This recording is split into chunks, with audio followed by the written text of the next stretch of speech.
So, this is a continuation of the last one. I wanted to do tell a little story that has kind of a lesson in it, and it goes like this. Back in the late 80s, when I was teaching Taekwondo, I had this group of students. They were beginners. It was a beginner class, so it was, for a lot of them, it was their very first class. So I had this young student. He was about 14 years old, and I'm walking up and down. Class is just started. We're doing some warm-up kicks, kind of like light stretching, get our blood flowing, and then we go into the regular class. So I'm walking up and down the lines, and I'm counting, and I have a rhythm to my count so that everything's in time. So I don't stop and talk to the people. If they're doing something wrong, I'll just kind of grab them and put their hands in place, lift their hand up, turn their body, whatever, so that I keep my rhythm of my count going. So I grab his hands and I lift him up because they were down by his waist, and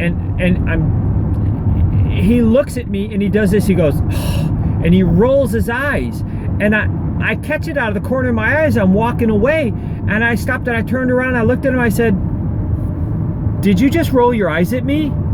And he goes, like that. And I go, "Whoa, whoa, whoa!" And I stopped. Now I stopped, and I said, "Are you telling me that you don't want me to correct you? Is that what you're telling me? You don't want to be taught?"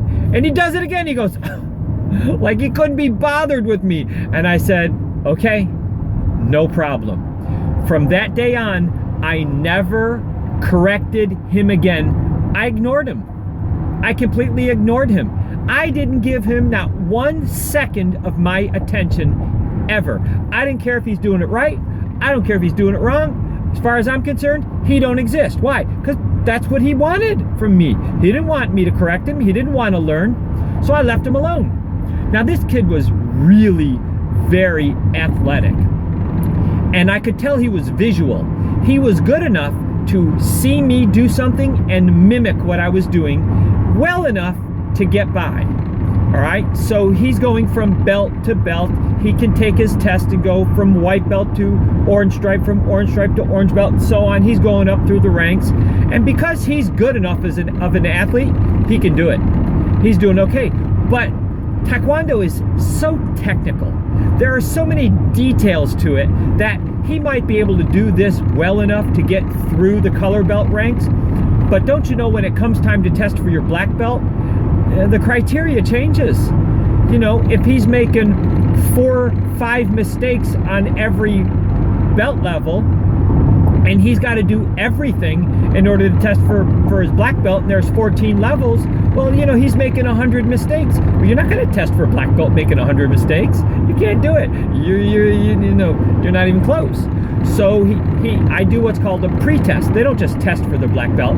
They actually have to take like a mock test. It's called the pre-test. If they pass the pre-test, then I give them a form. They're eligible to come and take their belt test. My goal is not to embarrass people. I pass or fail them at the pre-test. So I fail him. Oh, he's devastated. He's all upset. They can do this every 2 months. 2 months later, he comes up again. I fail him. 2 months later, I fail him. 2 months later, I fail him. Now, his dad calls me up. He wants to make an appointment with me. He's furious. He's furious. So we schedule an appointment. I finish teaching class. I go in. Him and his son are sitting there. I sit down at my desk, and his dad is just angry. He says, "I'm under the impression that you failed my son 5 different times on these pre-tests." And I said, "Yes, sir, I did." He says, "I don't understand." He says, "My son is a very good athlete. He's playing at the highest levels of baseball, of soccer, football." I said, "He's an excellent athlete, sir. No doubt about it. I concur completely." He says, "And he tries very hard, doesn't he?" I said, "He tries hard in class, absolutely." He said, "So I don't understand. What's the problem?" So I told him the story. And I told him what he did to me and how he acted. And he looked at his son and he goes, "Is that true?"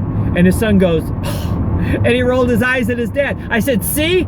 That right there, that's what he did to me." And his dad goes, he looked at me, he goes, "I am so sorry. I had no idea. I had no idea." And his dad was a big, strong, country boy, and he was an auto mechanic. He was a beast. He was strong, like 6'2", probably 260 pounds, muscular, strong, and tough, right? His dad stands up, he grabs this kid by the ear, he stands him up, he turns him around, abruptly, and they walk to the door, and he stops, and he turns around and looks at me, he goes, "The next time you see my son, he will be different." So, okay, fine. So I didn't see him for 2 weeks, and I'm assuming maybe he couldn't walk. I don't know, but it's just my assumption that he got his butt whooped. This was back in the 80s when parents whooped their kids. And from the looks of the way this guy was acting, I think that kid got whooped. So about 2 weeks later, the kid comes into class. Now, his dad comes into my office and kind of flags me down just before class is going to start. He said, "He will be different, I assure you." I said, "Okay, fine, we'll see." So class starts, and I'm thinking to myself, you know what? I'm going to mess with this kid. I'm going to mess with him. So we start class, and I'm picking on the kid. I got 2 years of stuff that I couldn't, 2.5, almost 3 years now of stuff that I couldn't correct on him. So I'm going to correct everything. And which means I'm just hovering around this kid, because I'm putting his hands, I'm turning his body, I'm doing this, I'm doing that, I'm turning here, doing there, no, checking this, checking that. And every time I correct him, I'm watching him. I'm watching him. I'm looking to see his reaction. How is he going to take this correction? And he just, every word out of his mouth was, "Yes, sir. Yes, sir. Yes, sir. Yes, sir," with a smile on his face, man. "Yes, sir." And I'm messing with him. I'm messing with him on purpose. I'm overly exaggerating even the minorest details. "Yes, sir. Yes, sir." And he's doing it. He's doing it. He's doing everything. So the next time a pretest comes up, I passed him. He did it. He made every correction that I made. He did it. And let me tell you something. It was a major accomplishment, because I corrected the heck out of that kid. I don't know how he memorized them all, but he did it. And at the black belt test, that was one of our biggest black belt tests. We had 35 people test from it's a red belt with a black stripe. It's called a poom belt, testing to their black belt. And he got the highest score of everybody.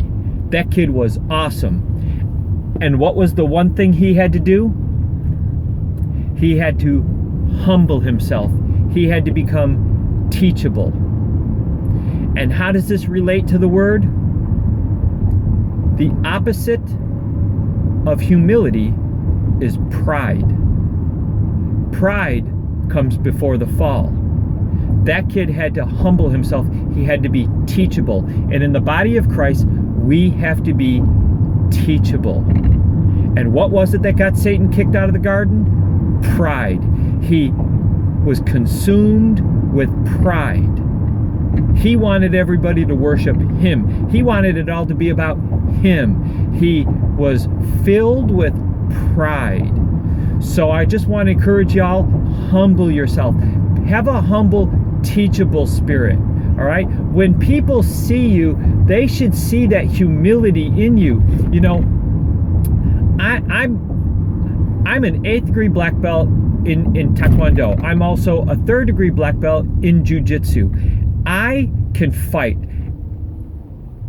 and I can fight well. I've been doing it forever. I was considered one of the best fighters in my weight class in the world for years. But the greatest compliment I ever got, was one time my wife and I were shopping, and we were doing some clothes shopping for her shoes, I think. I don't know. And there was a guy there, and he asked some questions about something, and my wife would always brag about me. You know, my husband this, my husband that. And he was looking at me, and he was looking me up and down, and he goes, "By your demeanor, I would have never known. I would have never known." And that was the greatest compliment. He said, "Because you have such a humble spirit." And I've always prided myself on that. My instructor used to tell me, he would say, "Do not talk about yourself. Let other people talk about you. You have nothing to prove to anybody about who you are and what you do." And I just wanted to encourage y'all, that's a good lesson for anybody in any field that they're in. Have a humble, teachable spirit. Have a gentle, a kind spirit, so that when people see you, they're drawn to you. There is nothing more ugly than a prideful, arrogant, know-it-all spirit. I can't stand people that know everything. They can't be taught anything. Whatever you can do, they've done it better. You know, whatever your story is, they got to one-up you. Oh, I can't stand people like that. I can't, you know, the Bible says we're supposed to love everybody, and I do, but I won't hang around people like that. I won't make them my friends. I will not put myself in a position where I have to surround myself with people like that. That's just it's the most ugly personality that there is. Have a humble, teachable, sweet, gentle spirit. All right? People love that. They're drawn to that. They're attracted to that. And if you want to minister to people, you have to have the kind of attitude, the kind of personality, the kind of spirit that attracts people. You know, and a prideful, arrogant spirit is ugly. It's unattractive to anybody and to everybody. All right, and that's not what we're trying to do. We're trying to attract people. You can't minister to somebody if you can't attract them, if you can't draw them to you, to a place where they want to listen to you. So anyways, I'm here at the restaurant. We're going to go eat Korean food. If anybody hasn't tried Korean food, it's awesome. You just got to know what to order, though. So God bless you. I decided I would do these posts and get them up because I'm not going to have any time later. I'll talk to you later. Bye.